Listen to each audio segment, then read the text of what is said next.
Hi friends, आपके अपने YouTube channel math एडकोर में आपका बहुत बहुत स्वागत है। और आज आप लोगों को नवोदय विद्यालय का मैं फर्स्ट चैप्टर यानी संख्या पद्धति जिसे नंबर सिस्टम कहा जाता है मैं आप लोग को बताऊंगा। देखिए कैसे किया जाएगा नंबर सिस्टम के क्वेश्चंस को।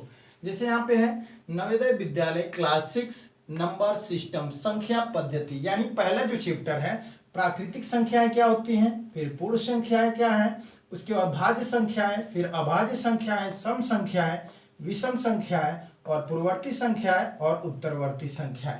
तो ये संख्या का जो है नंबर सिस्टम का मतलब ही होता है क्या, संख्या, यानी संख्याओं के बारे में जानना। कि संख्याओं के बारे में जब हमें जानकारी होगी तभी जो है संख्याओं पे आधारित जो भी प्रश्न आएंगे उसे हम लोग आसानी के साथ सॉल्व कर पाएंगे। तो नंबर क्या होता है, जैसे यहाँ पे है ये दिया हुआ है प्राकृतिक संख्या, तो प्राकृतिक संख्या से पहले आता है नंबर। क्या आता है? नंबर। नंबर, ये नंबर मीन्स संख्या हुआ। क्या हुआ? संख्या। ये क्या है? संख्या।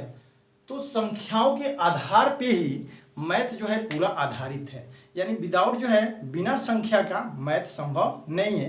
यानी सबसे पहला जो यूनिट है वो क्या है? संख्या है, नंबर है।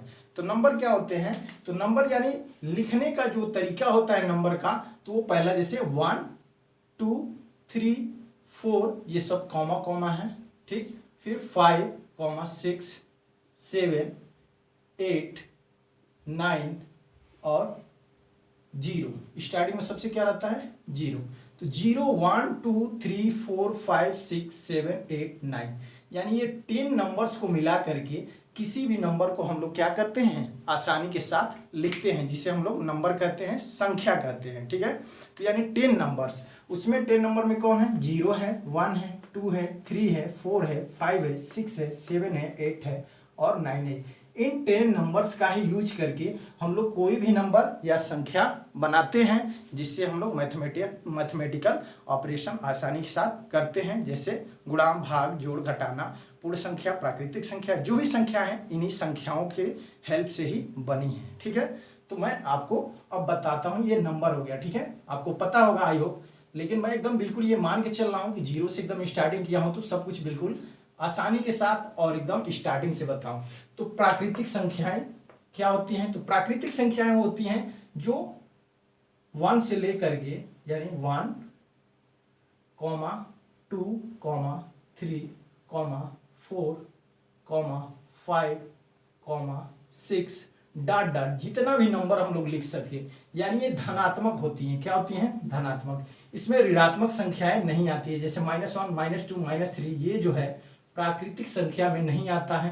प्राकृतिक संख्या में केवल धनात्मक संख्याएं आती है, जैसे 1 2 3 4 5 और डॉट डॉट जितनी जो है संख्याएं हम लोग इसके हेल्प से लिख सकते हैं, जितना भी लिख देंगे हम लोग, ये सारे क्या है? प्राकृतिक संख्या है, और ये धनात्मक होती है, ऋणात्मक संख्याएं नहीं होती हैं। ऐसे ही है पूर्ण संख्या है। तो पूर्ण संख्या क्या होती है? तो पूर्ण संख्या में 0 ऐड हो जाता है। क्या? 0। बस इसमें अंतर यही है कि 0 को लेकर के और सभी प्राकृतिक संख्याएं क्या कहलाती हैं? पूर्ण संख्या। यानी 0 नहीं होता है, इस जो है इसे नेचुरल नंबर कहते हैं, यानी प्राकृतिक संख्या, इसमें 0 नहीं होता है। और पूर्ण संख्या में 0 ऐड हो जाएगा, यानी 0 1 फिर 2 3 4 5 डॉट डॉट डॉट डॉट ऐसे, यानी जितना नंबर लिख सकते हैं। यानी पूर्ण संख्या में 0 हम लोग का पहले स्टार्टिंग में लग जाता है, तो ये पूर्ण संख्याएं हो जाती है। इसी प्रकार हम लोग देखेंगे भाज्य संख्याएं। तो भाज्य संख्याएं क्या होती हैं? वे संख्याएं जो 1 से बड़ी, यानी 1 नंबर 1 से बड़ी और स्वयं से विभाजित होने को छोड़ करके किसी दूसरे नंबर से विभाजित होने वाली संख्याओं को हम लोग क्या कहते हैं? भाज्य संख्या कहते हैं। जैसे मैं आपको बताता हूं, जैसे यहाँ पे अगर 2 लिखा जाए 2, तो 2 भाज्य संख्या नहीं होता है। क्यों? क्योंकि ये स्वयं से भाज्य होने वाला है और 1 से। लेकिन इसमें क्या बोला गया है कि भाज्य संख्याएं वे संख्याएं होती हैं जो 1 और स्वयं से छोड़कर किसी एक नंबर से वो भाज्य होना चाहिए। जैसे 2 लिखेंगे तो 2 से तो भाज्य होगा, 1 से भाज्य होगा, लेकिन किसी दूसरे नंबर से भाज्य नहीं हो रहा है, इसलिए भाज्य संख्याएं 2 नहीं है, बल्कि कौन है? जैसे कि यहाँ पे आपका 4, ठीक, यहाँ पे 4 आएगा और 6 या 9 15 डॉट डॉट और भी संख्याएं हो सकती हैं, ठीक है। और 4 जो है भाज्य संख्याएं हैं। 4 क्या है? भाज्य संख्या है। 6 क्या है? भाज्य संख्या है। 9 क्या है? भाज्य संख्या है। और भाज्य संख्या का जो है इसका परिभाषा क्या होता है? वे संख्याएं जो एक से बड़ी धनात्मक होना चाहिए, एक से बड़ी और स्वयं से भाग चला जाए, उसको छोड़ करके किसी एक नंबर से इस सारे संख्याओं में अगर भाग चला जाता है तो क्या होता है? वो भाज्य संख्या है। जैसे इसमें 4 में 2 से भाग चला जाएगा, ये स्वयं से तो कटेगा ही, 4 से कटेगा ही, 1 से कटेगा ही, लेकिन इसको छोड़ के ये 2 से कटेगा, इसलिए भाज्य संख्या है। 6 है तो ये 2 से कटेगा, 3 से कटेगा, कम से कम एक किसी नंबर से इसमें भाज होना चाहिए, यानी भाग चला जाना चाहिए, पूरा पूरा विभाजित हो जाना चाहिए। तो इसलिए ये नंबर इसमें 2 जो है भाज्य संख्याएं नहीं है। तो कौन कौन से हैं?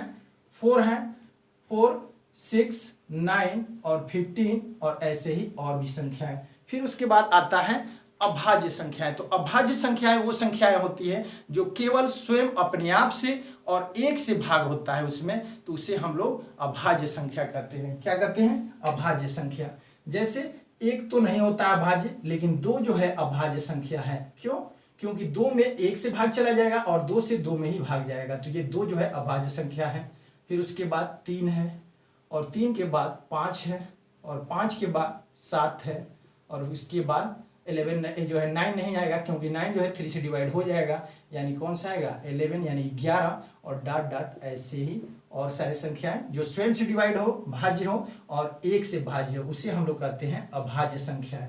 किसी दूसरे नंबर से ये भाज्य नहीं होती हैं। फिर है 5वां सम संख्याएं। तो सम संख्याएं वो संख्याएं होती हैं जो जिसमें हम लोग 2 से भाग करने पे पूरी तरह से विभाजित हो जाए, या 2 से वो पूरा पूरा कट जाए, तो उसे हम लोग कहते हैं सम संख्याएं।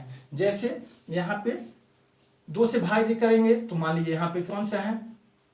2 है, तो 2 भी जो है इसमें आएगा भाज्य संख्या में, सम संख्या में, क्योंकि 2 से 2 में भाग करेंगे तो ये सम संख्या है। फिर उसके बाद 4 है, फिर 6 है, फिर 8 है, 8 के बाद 10 है, और 10 के बाद आपका 12, ऐसे ही डॉट डॉट और भी सारे संख्याएं होती हैं जिसमें 2 से भाग चला जाता है, वो सारे क्या होते हैं? सम संख्याएं। फिर विषम संख्याएं क्या होती है? विषम संख्याएं वो होती हैं जिसमें 2 से भाग न जाए, यानी 2 से विभाजित न हो, वे संख्याएं जो 2 से विभाजित न हो उसे हम लोग कहते हैं क्या? विषम संख्याएं। तो विषम संख्याओं में क्या आएगा? जैसे मान लीजिए यहाँ पे आपका आ गया 5 आ गया, या पहले 3 हो जाएगा, ये 2 से इसमें क्या हो रहा है? भाग नहीं जा रहा है, 5 है। उसके बाद आपका मान लीजिए 9 है, और 9 के बाद यहाँ 25 और भी नंबर हो सकते हैं, यहाँ पे मान लीजिए 15 है, 27 है, इस तरह के और सारे भी नंबर हो सकते हैं जिसमें केवल 2 से भाग ना जाए, वो क्या हो जाएगा? विषम संख्याएं हो जाएंगी। ठीक है, तो विषम संख्याएं ये सारे हो जाएंगे। ठीक है, उसके बाद है पूर्ववर्ती संख्या। तो पूर्ववर्ती संख्या किसे कहते हैं?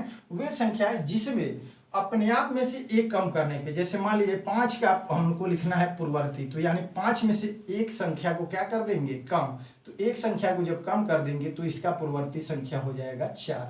क्या होता है? पूर्ववर्ती। पूर्ववर्ती का मतलब होता है कि दी गई संख्या से एक कम। दी गई संख्या कितना है? 5, और 5 में से एक कम कर दिए यानी 4। ये क्या हुआ? 5 का पूर्ववर्ती संख्या 4 हुआ। उसी तरह उत्तरवर्ती। उत्तरवर्ती संख्या में क्या होता है? दी गई संख्या में एक जोड़ करके जो नंबर आता है वो अपने संख्या का उत्तरवर्ती होता है। जैसे यहाँ पे मान लीजिए 6 है, तो 6 में क्या किया जाए? कोई भी नंबर ले सकते हैं, तो यहाँ पे 6 में एक जोड़ देंगे तो यानी इक्वल टू में क्या आएगा? यहाँ पे आएगा 7, जो कि 6 का उत्तरवर्ती 7 आएगा। 6 का उत्तरवर्ती 7 आएगा। तो ऐसे ही जो है संख्याओं को लिखने और पढ़ने का ये तरीका है। और उसमें जैसे कि क्या है? पहला प्राकृतिक संख्याएं जो 1 2 3 4 5 6 डॉट डॉट ऐसे होते हैं। फिर दूसरा है पूर्ण संख्याएं, इसमें 0 आ जाता है। क्या आ जाता है? 0, और बाकी सारे प्राकृतिक संख्याएं ही रहती हैं। उसके बाद भाज्य संख्याएं। भाज्य संख्याओं में 2 नहीं रहता है, क्योंकि 2 स्वयं से विभाजित होता है और 1 से, तो यानी 4 होगा। उसके बाद 6, फिर 9, 15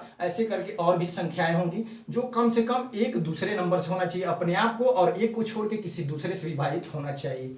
अभाज्य संख्याएं वे संख्याएं जो अपने आप से कटे और 1 से कटे, तो उसे हम लोग अभाज्य संख्याएं कहते हैं। जैसे यहाँ 2 3 4 2 3 5 7 11 और उसके बाद 13 ऐसे ही करके डॉट डॉट। फिर सम संख्याएं वे संख्याएं जो 2 से पूर्णतः विभाजित हो जाए। फिर विषम संख्या वे संख्या जो 2 से पूर्णतः विभाजित न हो। फिर पूर्ववर्ती संख्याएं जो अपने में से क्या हो, स्वयं की संख्या में से एक कम करने पे पूर्ववर्ती संख्या आता है। फिर उत्तरवर्ती संख्या जो स्वयं की संख्या में एक जोड़ने पे क्या आता है, उत्तरवर्ती संख्या आता है। ऐसे ही जो क्या होता है नंबर सिस्टम में और भी होता है, जैसे उसमें प्लेस वैल्यू फेस वैल्यू, यानी उसमें प्लेस और फेस वैल्यू का मैं नेक्स्ट वीडियो बनाऊंगा।